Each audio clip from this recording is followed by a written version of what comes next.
ever since the war between Russia and Ukraine that has plagued the world. Will Vladimir Putin step down? Are the allegations of coup, illness and assassination about the Russian leader, who drew all the lightning in the world, true? Here is a detailed analysis in the candidates for Putin's throne. Russia's President Vladimir Putin, who has been in office for years, brought the world to the brink of an irreversible abyss with his war decision. While the devastating reality of the war unites the whole world against Russia, everyone's target is a common name. The Russian leader, who claimed that the invasion operation he started in Ukraine was his personal crusade, draws the reactions of not only the world but also the people he has dragged to an unknown end. What will happen after Putin, who has undergone many transformations in Russia during his 22-year rule, and what awaits the country are now the #1 agenda item in Russia. A Russia that was so integrated into the global economic system suddenly broke away from this system and is now considering how to price adjust its vital products such as medicines, basic foodstuffs and baby food. The military machine system that Putin worked so hard to turn is now and is almost ineffective. The only name in the world's target is Putin. On the 17th day of the war, Putin has moved away from his position on February 24, when the invasion began.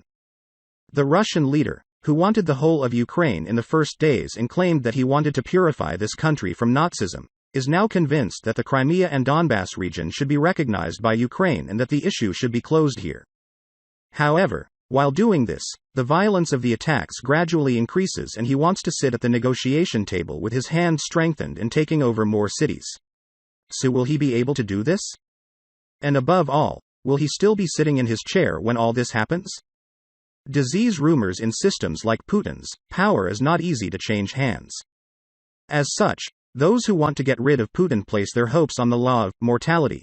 The rumors are getting more and more diverse. The long tables where world leaders sit, the Brazilian leader Bolsonaro having to take 5 tests to shake hands with him suggests that the Russian leader may have a disease that lowers his immunity and puts him in danger. Videos with shaking hands, could it be Parkinson's? He asks the question. The swollen image of his face is seen as proof that he is using cortisone drugs. The sudden changes in his behavior raise the suspicions that he has a major illness that makes him fear death. A photo of Putin from 2014. It is said that the Russian leader is sick. It is surprising that a leader who in the past always shook the world with his harsh demeanor is now acting like an old and grumpy man, moreover, in a hurry. Can Putin be removed? Nobody thinks that Putin will voluntarily leave his post and power. Having a playful attitude about choosing the presidency and his successor to hand over the role of father of the nation, Putin realizes that this is getting harder in the system he has created. And she's having a hard time trusting this new person she's putting herself into. It is obvious that Putin is trying to give himself the title of the man who changed history, and in this case, it can only be possible to leave the post at a very high place. According to Article 93 of the Constitution, Putin can be removed from office. In theory, this clause is a law that could oust heads of state for serious crimes. However, for this to happen, a majority decision must be made by the parliament. Moreover, the Constitutional Court and the Supreme Court should uphold this decision. However, all these institutions are controlled by Putin, and there is no way that this could escape the attention of the Kremlin, even if his ideas are Putin's dismissal. There are 2 institutions in the country that monitor all elites and politicians. The Federal Security Service (FSB) and the more secretive Federal Protection Service (FSO). Every morning, the officials of these institutions provide Putin with security reports and information obtained through spies, and what is going on in the country. Risk of assassination. The danger of assassination comes before us as a possibility that is widely spoken in the West. But for Putin, who is protected by very complex security protocols, this possibility is very low. Every settlement he stays is monitored by land and air. If he is going somewhere by vehicle, special bomb disposal teams travel with him, and there are even people who taste their food before him, just like an emperor. The last Tsar of Russia, too, Nicholas, was killed by the Bolsheviks only after his family was captured with him. The security forces around Putin are there so that what happened 140 years ago cannot be repeated. Risk of assassination. The danger of assassination comes before us as a possibility that is widely spoken in the West.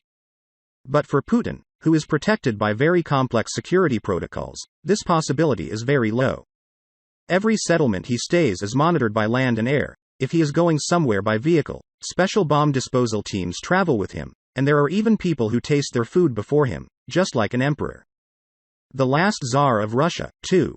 Nicholas was killed by the Bolsheviks only after his family was captured with him. The security forces around Putin are there so that what happened 140 years ago cannot be repeated. Bodyguards are building a wall of flesh around Putin when this possibility is shelved. The other option that comes to mind is the coup. Rumors that Defense Minister Sergei Shoigu may be planning a coup have already started to be heard backstage. Evaluating the possibility that a coup against Putin could come from the closest and most trusted institution, experts do not find the possibility of a coup unreasonable. Is it a coup? On the other hand, even the top military figures are observed by the FSB. Moreover, Putin has a special guard unit, which can be described as an army within an army, with its own ammunition and equipment. The head of this union, Viktor Zolotov, is described as one of the most loyal to Putin. FSO's 5,500 officers were selected based on their dedication and special abilities.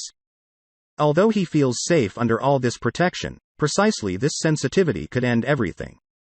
Putin's careful choices and the abilities of this protection army can work against him when the wind turns and create a dangerous situation. Mikhail Mishustin. If Putin does not lose his life or is not overthrown by a coup, the options before us are likely to pass to another powerful focus or someone who will act as his deputy. The Russian constitution provides for the incumbent prime minister to take over the powers before the elections. Russian Prime Minister Mikhail Mishustin is a person who became prime minister when he was head of the Federal Tax Service. Mikhail Mishustin, who has been in office since January 2020, has become a leader who has not come to the fore in the shadow of the coronavirus epidemic. On the other hand, unlike his predecessor, Prime Minister Dmitry Medvedev, Mikhail Mishustin had a determined and stern appearance. Russian Prime Minister Mikhail Mishustin was recognized as a measured, serious and determined leader. Mishustin, who is also interested in his private life, plays ice hockey, plays the piano and even composes. As a technocrat, the 56-year-old prime minister may be a suitable choice for post-Putin. However, it is a fact that he did not make friends who would bring him power and fame during his tenure. Another prominent figure like Mikhail Mishustin is Moscow's beloved and respected mayor, Sergei Sobyanin. On the other hand, these two candidates with strong managerial power can only make a difference if someone opens the door for them. Shoigu, on the other hand, seems to be able to kick open the door. The Secretary of Defense has no military background. Shoigu, who became the Minister of Emergencies in the late 90s, successfully handled this task that could have been a career death for many. Rolling up his sleeves and running everywhere during this mission, his efforts, from comforting the victims' families to scraping the rubble with his hands and pulling out the wounded, have made him a folk hero. The robbery turned the originally dysfunctional Ministry of Emergencies into one of the most efficient, reliable, and even honest government offices in Russia. Putin's right-hand man and folk hero Shoigu. Following this success, Shoigu was appointed in 2012 to the more troubled, divided, disgruntled defense minister. Here, too, Shoigu succeeded in furthering reform and winning the loyalty of both soldiers and generals. Not only was Shoigu the only person who managed to break into Putin's inner circle without a long friendship process, but he also managed to rise to the top of the carnivorous world of Russian politics without bloodshed. At this very point, Shoigu stands before us as a candidate who can simultaneously use power to overthrow Putin and political skills to reassure the rest of the elite. It has been talked about for a long time that Shoigu, who appears to be a pragmatic nationalist despite his current role in the Ukraine war, is the only person from Putin's close circle who did not support the annexation of Crimea in 2014. So the 66-year-old Shoigu could be a transitional figure sweeping the worst of Putinism and setting the stage for the next generation of leaders.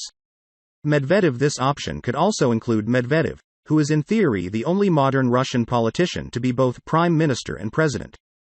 Known as Putin's leading man from 2008-2012, Medvedev was the only president, while Putin was running the country as prime minister.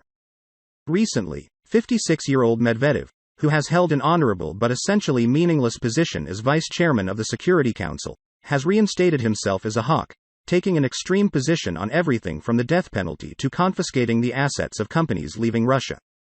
Became both prime minister and president. Is Medvedev a good option?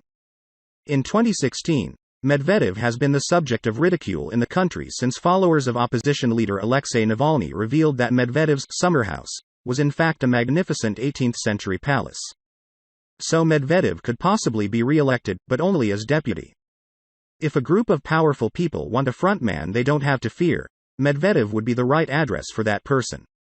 Whoever coming has to be a transitional figure. Whatever Putin's successor may be, he will in any case have to be a transitional figure shaped by the rising political generation, not just the one who saved Russia from the difficult times it faces. Putin is now 69 years old, and many of his closest allies are the same age or older. Beneath them is a community that seems determined to rekindle the Cold War and squander their future in the process. They are not Democrats by any means and can be just as strict as their seniors. Directly targeting Putin is dangerous. The West must be careful and smart in this process. Inviting people to overthrow the Putin regime should not even be recommended. Regime change through assassination or covert action has a pretty bad history. The CIA made 638 separate attempts to kill Cuba's Fidel Castro, but he still died of natural causes at the age of 90 after 52 years in power. The name of Sergei Sobyanin, the beloved and respected mayor of Moscow, remained in the background. Targeting Putin directly and failing would set a dangerous precedent and trigger retaliation. A possible assassination would likely anger Russians across the political spectrum and make it difficult to improve relations with the West. Putin gambled everything in the summarized picture. Both the world and the Russians seem to be stuck with Putin. But in war, things can change quickly. History is not a map of the future, but it reminds us how war can change everything. Putin gambled everything in Ukraine. All bets are off for now.